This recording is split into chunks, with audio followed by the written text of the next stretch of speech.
সারা দেশে সমন্বয়ক পরিচয় নিয়ে অনেক অঘটন ঘটছে। এগুলো আমি মনে করি তাদের খুব দ্রুত এগুলো হাতে নেওয়া উচিত। কেন হবে কথা, যে ছেলেদের জন্য সকল সকল ছাত্র জনতা, শিক্ষার্থী, অভিভাবক, শিক্ষক, কর্মচারী সকলে মাঠে নামলো, এখন সেই সমন্বয়ক নাম দিয়ে জায়গায় জায়গায় হ্যারেস হচ্ছে।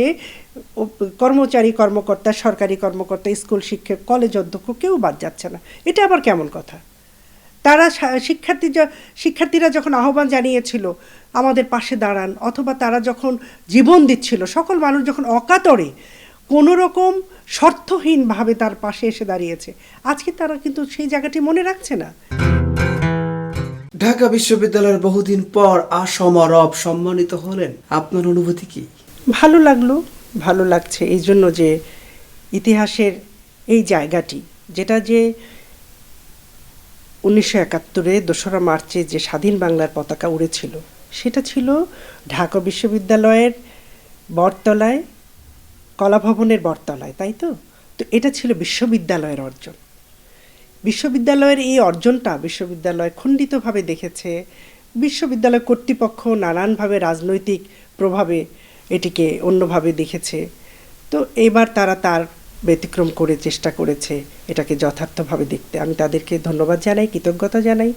নিশ্চয়ই ঐতিহাসিক এই সত্যগুলো বেরিয়ে আসলে এই জাতি, এই প্রজন্ম, আমাদের মানুষজন, আমাদের জনগণ, আমরা, এবং সত্যিকার ইতিহাস যদি সঠিকভাবে উপস্থাপিত হয়, ওই দেশের ভিত্তিটা কিন্তু শক্ত হয়। আমাদের যে জাতিরাষ্ট্র তৈরি হয়েছে তার পেছনে এই ঐতিহাসিক সত্তাগুলো, ঐতিহাসিক ঘটনাগুলো, ঐতিহাসিক ব্যক্তিত্বগুলো যে কত গুরুত্বপূর্ণ, সেটা যদি আমরা এই প্রজন্মের কাছে তুলে না দিই, তাহলে প্রজন্ম কিন্তু এমনিতেই কিন্তু এই প্রজন্ম অনেক বেশি চর্চা করেন। তারা ডিভাইসমুখী, তারা ডিজিটাল, তারা নেট দুনিয়ায় অভ্যস্ত। সুতরাং তাদেরকে এগুলি জানাবার দায়িত্ব রাষ্ট্রের। তো ঐতিহাসিক এই ঘটনাগুলো আমাদের 71, আমাদের মুক্তিযুদ্ধ, আমাদের বাঙালি জাতিরাষ্ট্রের উন্মেষ, এটাকে যদি আমরা ভাবধারায়, আমাদের চিন্তা চেতনায় শক্তভাবে গেঁথে না রাখি, তাহলে আমরা আজকে যারা পথ চলছি তারা কিন্তু খুব দ্রুতই হোঁচট খাবো। 24-এর গণঅভ্যুত্থান এবং 71-এর মহান মুক্তিযুদ্ধ, এগুলোকে যদি আমরা শক্তি মনে করি এবং সাহস মনে করি, তাহলে এই রাষ্ট্র কিন্তু নতুন করে তৈরি হবে। আর আমরা যদি আবার এখানে এই প্রতিযোগিতায় লিপ্ত হই যে না 71 কিছু না, অমুকটা কিছু না, তমুকটা কিছু না, অমুক নেতা কিছু না, এই জায়গাগুলো তো ঠিক না। আমরা গুরুজনকে কেন, আমাদের জাত গোষ্ঠীকে কেন আমরা মানি? আমরা এইটার একটা পেছনে তো কারণ আছে। আমি তো ভুইফোর কিছু না, আমি আকাশ থেকে তো পড়িনি। সুতরাং আমাদের এই যে সত্যগুলো, এই ঐতিহাসিক সত্য, ঐতিহাসিক ব্যক্তিত্ব, এদেরকে আমাদের একদম শিরোমণি করে ভাবতে হবে।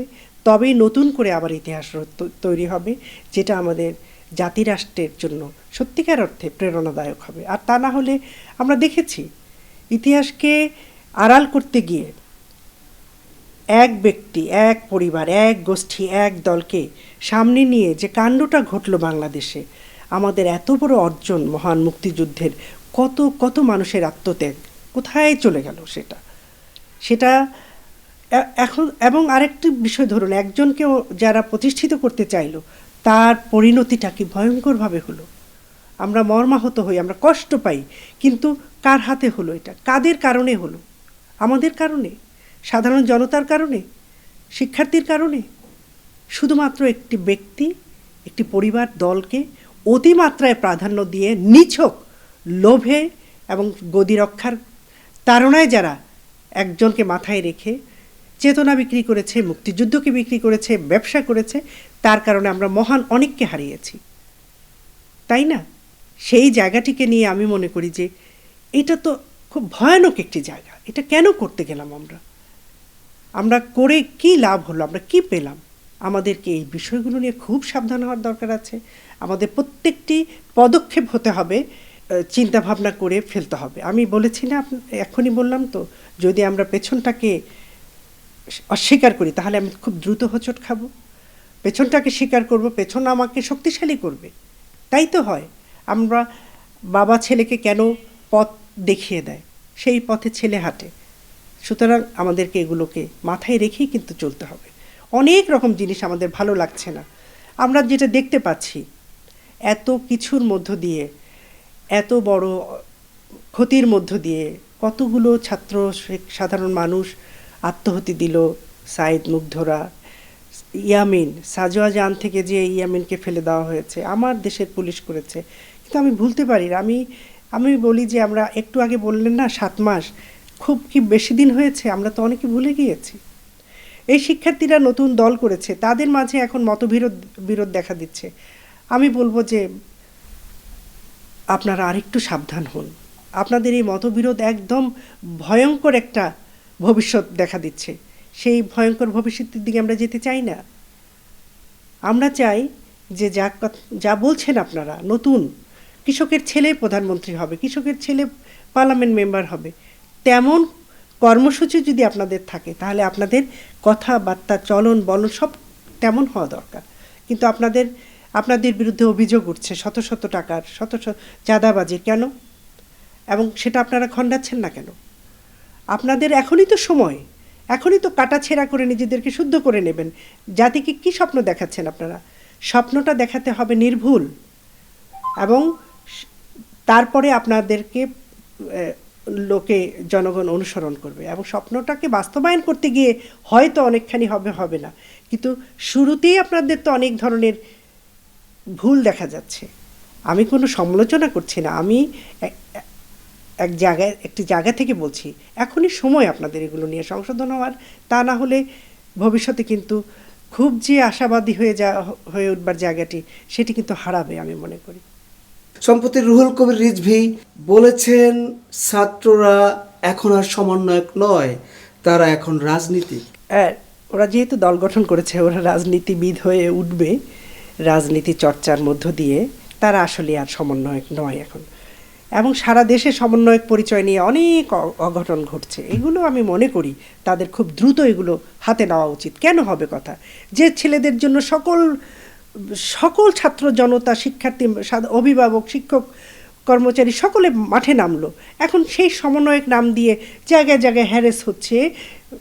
কর্মচারী, কর্মকর্তা, সরকারি কর্মকর্তা, স্কুল শিক্ষক, কলেজ অধ্যক্ষ কেউ বাদ যাচ্ছে না। এটা আবার কেমন কথা?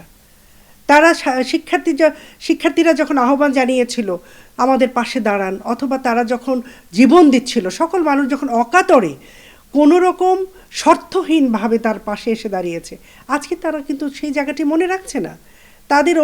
তাদের জায়গাটি তারা কতজন সমন্বয়ক সারা বাংলাদেশে? তারা যে অন্যের সমালোচনা করে, তারা নিজেদের আত্মসমালোচনা নাই কেন? তাদের তো অনেক কথা হচ্ছে, তারা কেন গুছাতে পারছে না? তাদের কিন্তু বুঝতে হবে বিষয়টা যে রাজনীতি কোনো ছেলে খেলা নয়। তারা এখন দল গঠন করেছে, তাদেরকে খুবই সাবধান হতে হবে। তা না হলে এদেশে চাঁদাবাজি, লুটতরাজের অভিযোগ যেমন অন্য দলগুলোর বিরুদ্ধে আছে, তাদের তো এখনই কথা হচ্ছে। তাদের তাহলে ভবিষ্যৎটা কি?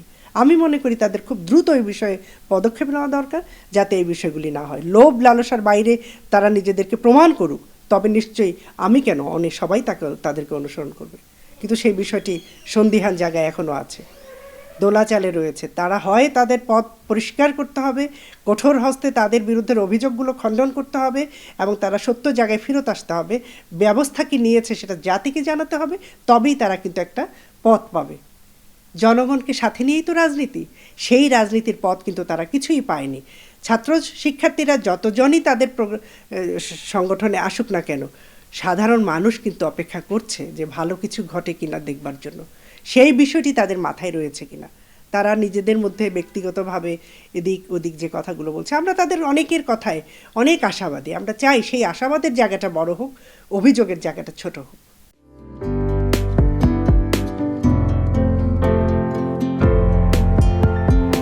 পহেলা জানুয়ারি 2025 ইউটিউব জার্নালিজমের অগ্রদূত changetv.press 6 বছর পেরিয়ে পা রাখল গর্বিত আমি অত্যন্ত আনন্দিত হলাম যে চেঞ্জ টিভি আগামী কয়েকদিনের মধ্যেই 6 বছর পূর্ণ করবে। হাঁটি হাঁটি পা পা করে চলা শুরু করে এখন সে বেশ দৌড়াদৌড়ি করছে বলা যেতে পারে। ও নামটাও অত্যন্ত বলবো যে সিগনিফিক্যান্ট, যে চেঞ্জ, এই গণঅভ্যুত্থান কিন্তু চেঞ্জ চেয়েছে। সেই হিসেবে তোমার টেলিভিশনের, তোমার এই চ্যানেলের নামের একটা যথেষ্ট মিল পাওয়া যায়। আমার প্রত্যাশা যে এই গণঅভ্যুত্থানের যে প্রত্যাশা, যে আশা আকাঙ্ক্ষা, চেঞ্জ টিভি সেটিকে এগিয়ে নিয়ে যাবে। তোমাকে শুভেচ্ছা চেঞ্জ টিভি যারা সম্পৃক্ত আছেন যারা কর্মী আছেন সামনে পেছনে সকলকে আমার শুভেচ্ছা। চেঞ্জ টিভি ডট প্রেস, এক ফোঁটা হলুদও নেই। Online TV channel change TV 6 বছর ধরে ওনারা কাজ করে যাচ্ছেন। ইতিমধ্যে জনগণের হৃদয়ে স্থান করে নিয়েছেন। প্রায় 22 লাখ সাবস্ক্রাইবার আছে এর। আর যে কোনো অনুষ্ঠান 10 লাখের মতো মানুষ এটা প্রতিদিন মানুষ দেখে থাকে। আমিও এই চ্যানেল নিয়মিত দেখি।